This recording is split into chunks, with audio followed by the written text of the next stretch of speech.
बिस्मिल्लाहिर्रहमानिर्रहीम।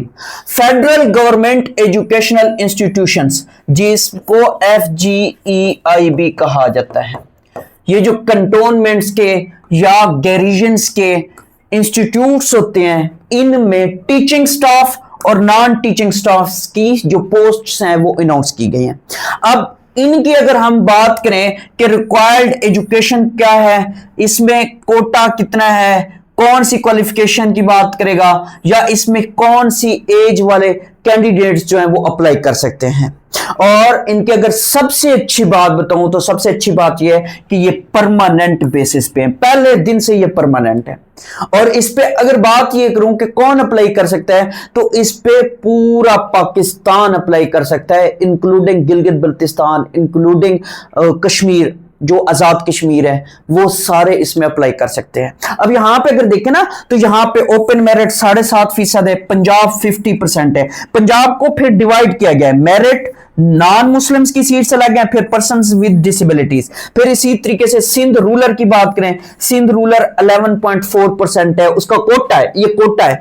और इसी तरीके से सिंध अर्बन 7.6% है, केपी के 11.5% है। फिर आगे इनके ये मेंशन किए गए कि मेरिट की कितनी सीट्स हैं, उसके अलावा नॉन मुस्लिम्स की कितनी हैं, फिर इसी तरीके से आगे ये कह रहा है। अब इसके बाद अगर आगे आप देखें, बलूचिस्तान का 6% कोटा है, बलूचिस्तान का 6% यहां पे कोटा है, एक्स फाटा का 3% है, गिलगित बल्तिस्तान 1% है, आजाद कश्मीर 2% है। तो उसके बाद ये नीचे उनके मेरिट भी हैं। अब इनके हम जब बात करते हैं तो अब ये देखते हैं कि ये हमारे पास टोटल सीट्स कितनी है, टोटल सीट्स कितनी है, और इसमें क्वालिफिकेशंस वगैरह क्या रिक्वायर्ड है उसकी बात करते हैं। तो यहां पे देखें कि elementary school teacher male BPS 14 है इसका, और एलिमेंट्री स्कूल टीचर फीमेल इसका भी 14 स्केल है। अब अप्लाई कौन कर सकता है? अप्लाई सेकंड क्लास और ग्रेड C बैचलर्स। अब बैचलर्स के बाद उसने यहां पे लिख दिया गया है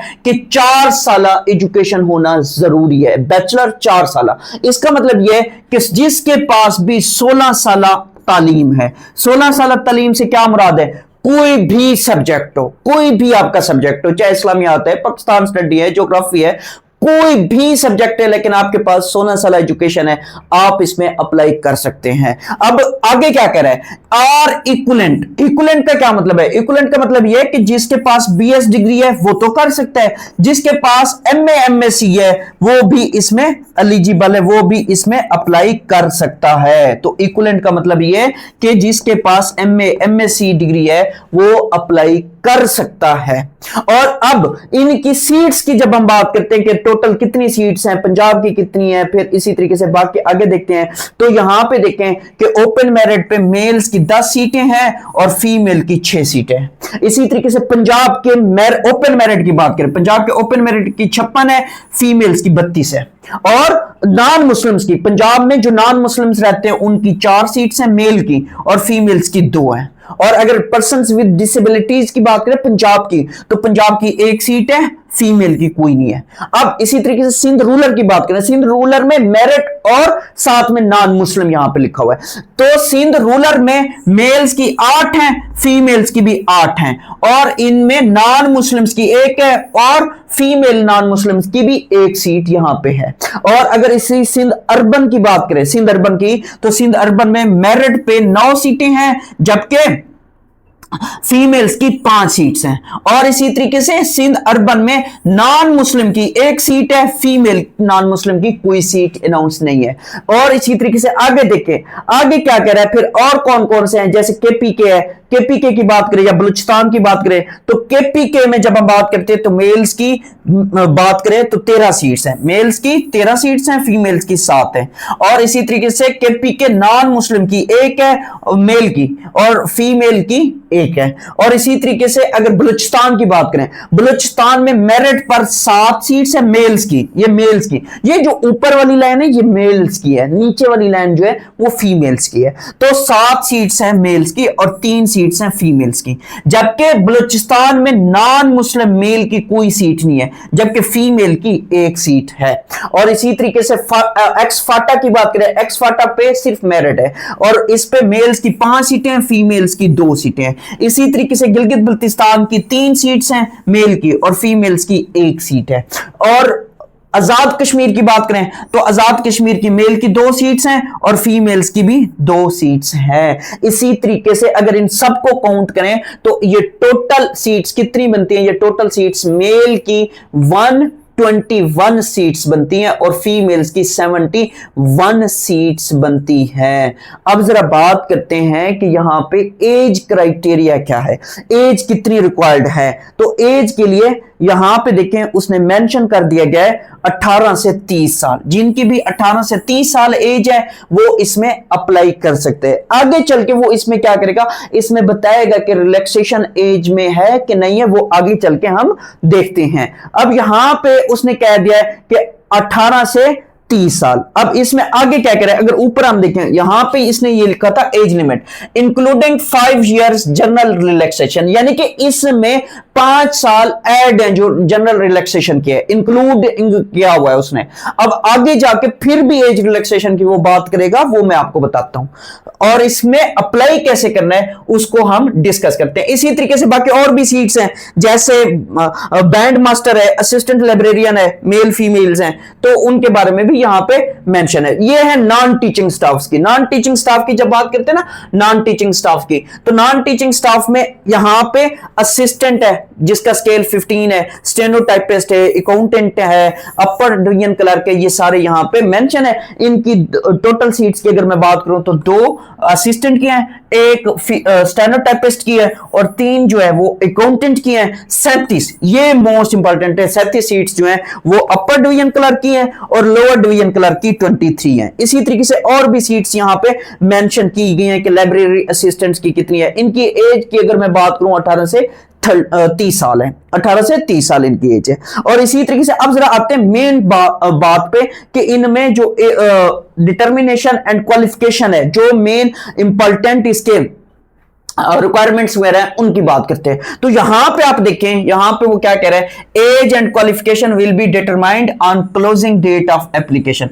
एप्लीकेशन की जो क्लोजिंग डेट होगी उस टाइम तक एज और क्वालिफिकेशन को क्या किया जाएगा, डिटरमाइन किया जाएगा। और आगे क्या कह रहा है, आगे ये कह रहा है the maximum age limit may be relax to the extent as mentioned below, यानी कि इनको क्या दी जाएगी, मैक्सिमम एज रिलैक्सेशन दी जाएगी। However where a candidate is entitled to age relaxation under more than 1 category, अगर वो एक से ज्यादा कैटेगरीज के अंदर आते हैं, ही या she will be allowed, shall be allowed age relaxation only 1 category, उसको एक कैटेगरी में एज रिलैक्सेशन दी जाएगी। और वो क्या है, अब इसमें देखें, इसमें ये है कि by 3 years in case of candidate belonging to scheduled caste, अगर कोई शेड्यूल्ड कास्ट से ताल्लुक रखता है तो उसको 3 साल की एज रिलैक्सेशन दी जाएगी। अब ये शेड्यूल्ड कास्ट कौन सी है, बुद्धिस्ट कम्युनिटी है, recognised tribes of tribal areas हैं, जैसे फाटा है, फाटा वो पहले ट्राइबल एरिया में आता था, फिर इसी तरीके से आजाद कश्मीर,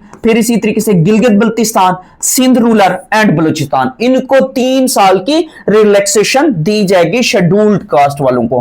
फिर इसी तरीके से क्या कह रहा है, बाय 15 years 15 साल की एज रिलैक्सेशन होगी in case of candidate is released और retired officers personnel of armed forces of Pakistan और the number of years actually served in the armed forces of Pakistan, यानी कि जो आर्म्ड फोर्सेस ऑफ पाकिस्तान से retire हो चुका है या जिसको रिटायर कर दिया गया है वो क्या होगा, वो भी एलिजिबल होगा, उसको 15 साल की एज रिलैक्सेशन दी जाएगी।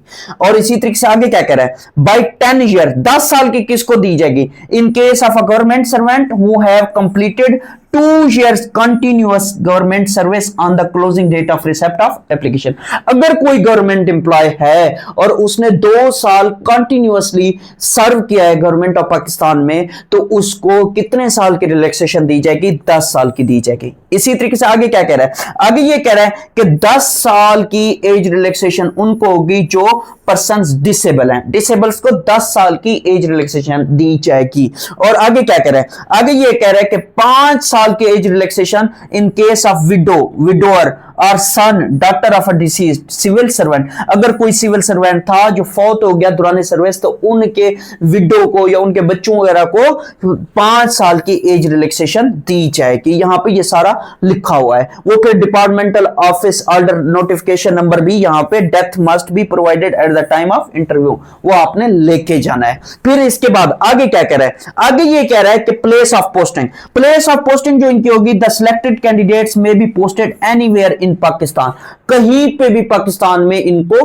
पोस्ट किया जाएगा। इनमें अप्लाई करने की लास्ट डेट क्या है, अप्लाई करने की लास्ट डेट जो है वो 23 सितंबर है। 23 सितंबर यहां पे मेंशन है, 23 सितंबर से पहले पहले इसमें आप अप्लाई कर सकते हैं। अब अप्लाई करना कैसे है, वो क्या तरीका है, वो तरीका कार ये है कि आपने इस वेबसाइट पर जाना है, इस वेबसाइट पर, ये वेबसाइट भी यहां पे मेंशन है, क्या है, induction.fgei.gov.pk, इस पे आपने जाना है और यहां पे जाके आपने अप्लाई करना है।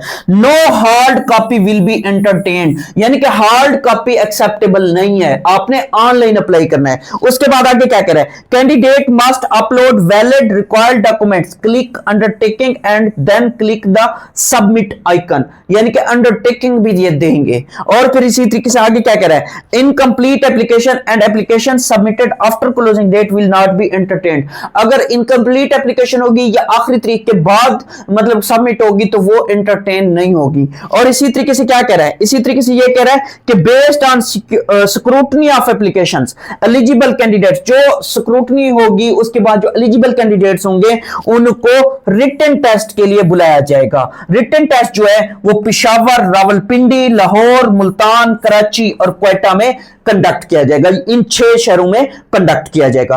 और उनको जो इंफॉर्मेशन है ना, इंफॉर्मेशन है कि आपका वेन्यू क्या है, डेट क्या है, कब आपका टेस्ट है और टेस्ट का टाइम क्या है, तो वो उनको लॉग इन अकाउंट जो आपने इस पे बनाया होगा उसके जरिए दिया जाएगा, उस पे इंफॉर्मेशन आएगी। आपको वक्त के साथ साथ इसको भी चेक करते रहना चाहिए। और फिर इसी तरीके से आगे क्या कह रहा है, आगे ये कह रहा है कि candidates must download roll number slip from their login account and bring it to the test centre, यानी कि आपने अपनी जो रोल नंबर स्लिप है वो भी यहां से डाउनलोड करनी है, इसी लिंक पे जो आपने अकाउंट बनाया होगा वहां से।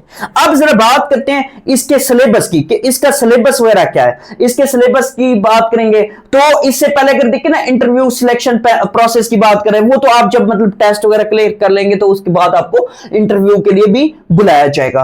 और इसमें अगर कोई गवर्नमेंट एम्प्लॉय है तो उसको एनओसी लेके जाना पड़ेगा।